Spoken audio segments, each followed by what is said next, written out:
દર્શક મિત્રો, આપ જોઈ રહ્યા છો NN ન્યૂઝ. હું છું એન્કર અર્પિતા પટેલ. હવે જોઈએ અગત્યના સમાચાર.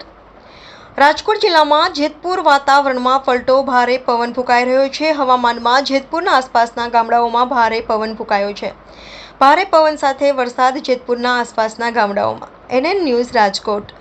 દર્શક મિત્રો, તમારી આસપાસ બની રહેલી અવનવી ઘટનાઓ વિશે જાણવા માટે NN ન્યૂઝને લાઇક કરો, શેર કરો, સબસ્ક્રાઇબ કરો અને બેલ આઇકન પ્રેસ કરો, જેથી આપને નોટિફિકેશન્સ મળતી રહે.